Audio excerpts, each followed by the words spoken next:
Story 1. I'm Steve, and these events all happened during a sleepover at my friend Kevin's house. It was a brisk night, the leaves were starting to turn orange, and autumn was finally upon us. Kevin's parents went out to dinner and a movie, so we were home alone. They left us money for pizza. Kevin ordered it, and we decided to play video games. We were in his living room playing the new Call of Duty when there was a knock at his front door. Kevin got up and opened the door. It was the pizza delivery guy. $15 please, kiddo, the delivery guy muttered with a grin on his face. He had a very distinct voice. It was high-pitched, to the point that it was cracking. Okay, here you go. Keep the change, Kevin replied. Quite the home you got here, kiddo. Very impressive, the delivery guy declared as he peered into the house. Yeah, thanks, Kevin said curtly as he waved and shut the door. We went back to playing video games and ate the pizza. Around an hour later, there was another knock at the door. It was the pizza delivery guy. Can I help you? Kevin asked, clearly annoyed. Yes, I almost forgot. We need a signature from the owner of the house. We want you to take advantage of our new pizza discount offerings, the delivery guy muttered with a smile. Well, my parents aren't home, so you'll have to just skip this house.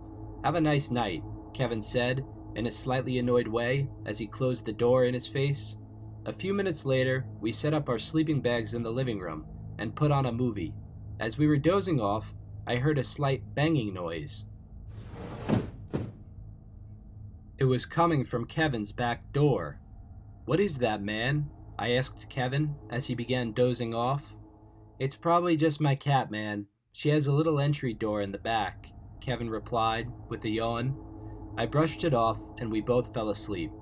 A few minutes later, I woke up to a shattering sound. I looked up and my blood went cold. It was a man dressed in all black. He had dropped a vase. He was holding a gun and a large bag filled with all valuables.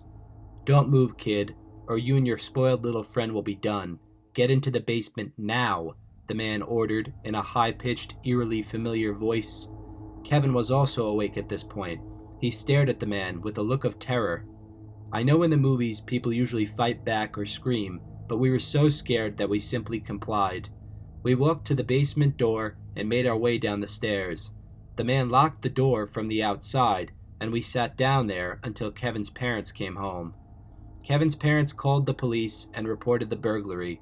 We told them everything about the pizza delivery guy. Apparently, the delivery guy never reported back to the pizzeria. They never caught him, and the case remains opened. Please, don't leave your kids home alone at night. You never know who will notice and decide to visit.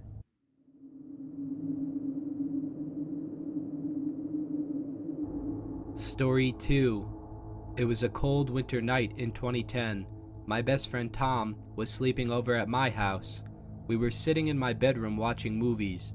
My parents bought me a surround sound system for Christmas, so we were watching an old western with it on full blast. We were getting a bit tired of watching, so I decided to shut off the television and boot up my laptop to go on Chat Roulette. For those of you who don't know, Chat Roulette is a website that randomly pairs you with another user for a webcam chat. Thus, you can see and hear the other person. Being 13 years old, we were obviously doing one thing, trying to talk to girls. For the first half hour or so, we were paired up with men. Most of them were old guys that gave us the creeps. Just as we were about to go back to watching the movie, we paired up with what appeared to be a figure in a dark room. Suddenly, a female's voice began speaking. Hello? Is anybody there? Please, answer. Hello? We can't see you, I replied, hoping it was a cute girl. I can't, he will. She said, trailing off. What? We can't hear you, Tom muttered. I can't speak louder. He will hear me. Please, help me. The woman whispered. I was starting to get freaked out. Who was this girl? Where was she? Who was this guy she was so afraid of? Well, I knew we couldn't do anything if we didn't know her location, so I got closer to the webcam and tried not to speak too loudly. "Where are you? We will send help," I whispered into the webcam. I'm not sure. He took me from my house a few weeks ago and drove a long way. I could be anywhere in the world right now. She replied. This was getting scarier by the moment. Was this woman kidnapped? Is she being harmed? Is this guy some sort of psycho? Suddenly, a loud noise erupted from my television. My new surround sound system was blasting a loud scene at full volume. I must have accidentally sat on the remote as I was moving back and forth in my chair trying to get closer to the webcam. I quickly shut off the TV, but it was too late. No, please, don't! The woman yelled into the webcam. The lights quickly turned on and revealed a young woman sitting in a basement using a very old computer. She stared into the camera with a look of pure horror. Tears streamed down her face. There was a loud bang. The webcam then cut off. We quickly exited chat roulette and woke up my parents.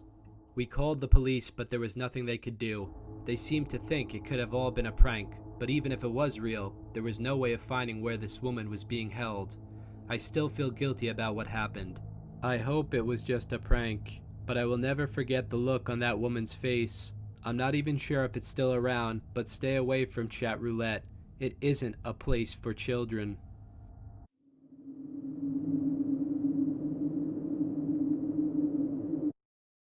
Story 3. I'm Billy. I'm a high school sophomore. Not to brag, but I play football, and I don't scare too easily. But this has broken me. Last year, my grandfather passed away. We were very close. He taught me everything I know. My parents were always very strict and darn right mean. Grandpa would always comfort me and have my back.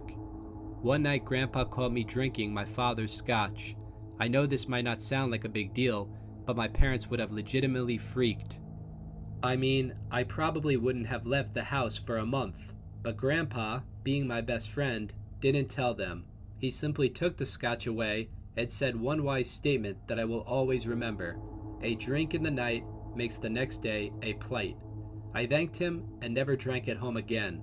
I mean, I still went to parties and drank there, but made sure I never drank at home.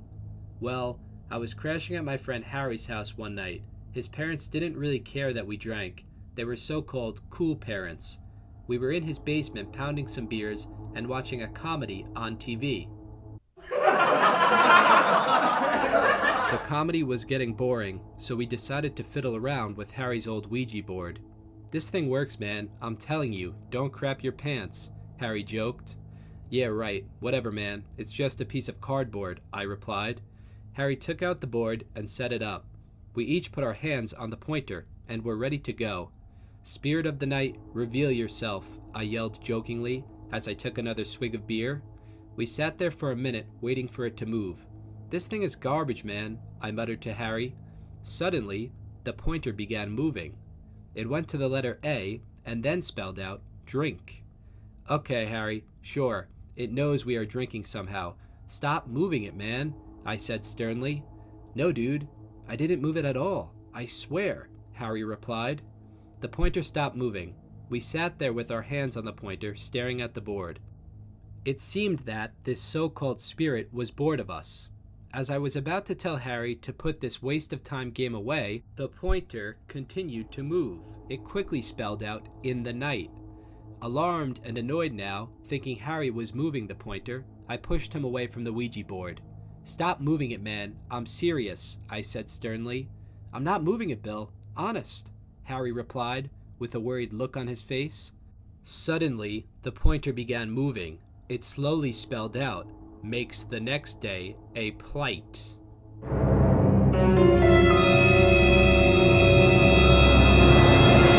We quickly said our goodbyes to the spirit and put away the Ouija board.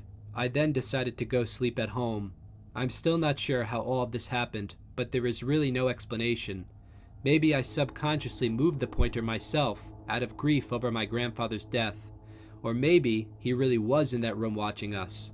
Regardless, I haven't drank since that fateful night.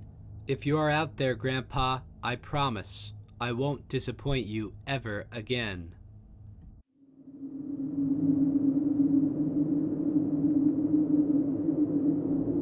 Hey guys, Scare Central here. Firstly, I want to thank you for watching this video. If you enjoyed it, please subscribe and turn on notifications so you know when there are new videos. I've been premiering my videos on Monday and Thursday evenings, so if you are available, please watch it with our group. If you have any story topic suggestions, please leave it in the comments below. I am very pumped that this channel is growing so fast. If you believe in Scare Central, please share it. The only way we can make Scare Central the future of all things horror is by sharing it with others. So please, send that link to at least one friend you think might enjoy it. And as always, stay scared.